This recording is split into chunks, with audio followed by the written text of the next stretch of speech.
A doctor discovered how to stop women dying in childbirth. His colleagues destroyed him for it. The year is 1847, Vienna, the most prestigious medical hospital in the world. The Vienna General Hospital had a maternity ward split into two clinics. Clinic 1 was staffed by male medical students and doctors. Clinic 2 was staffed by midwives. Women in labor knew the difference. They begged the admissions clerks not to be sent to Clinic 1. In Clinic 1, 1 in 10 women died after giving birth, sometimes more. In Clinic 2, the death rate was around 2%. The disease killing them was called childbed fever. Nobody knew what caused it. Theories included bad air, emotional disturbance, changes in the weather. A young Hungarian doctor named Ignaz Semmelweis arrived at the hospital in 1846. He was 28 years old, brilliant, intense, and deeply disturbed by what he saw. He spent months studying both clinics, comparing every variable he could think of. No difference in crowding, no difference in ventilation, no difference in the patients themselves.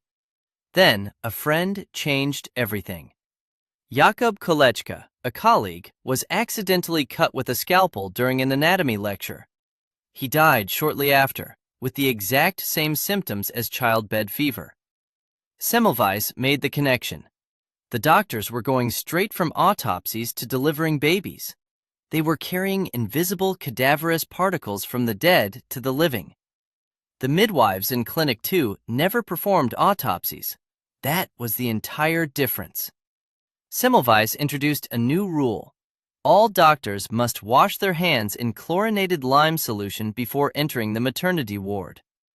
The results were immediate and staggering. Death rates in Clinic 1 dropped from 18% to under 2% almost overnight. Semmelweis was certain. He had solved it.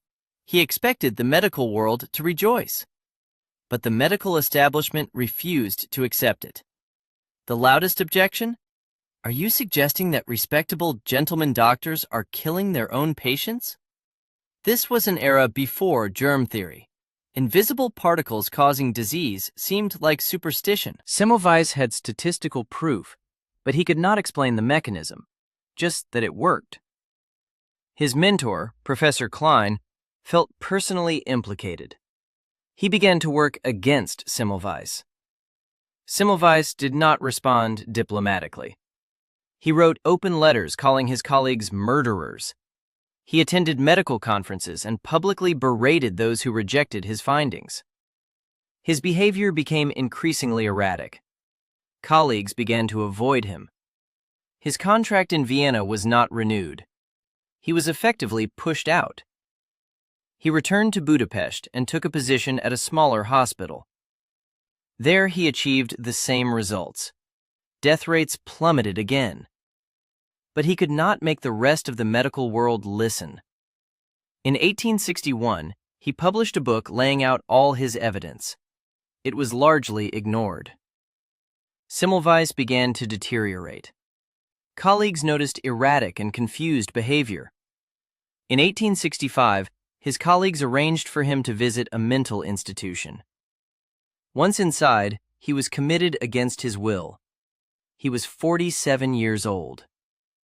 The institution's conditions were squalid, the opposite of everything he had fought for. He was reportedly beaten by guards. 2 weeks after being committed, Semmelweis was dead.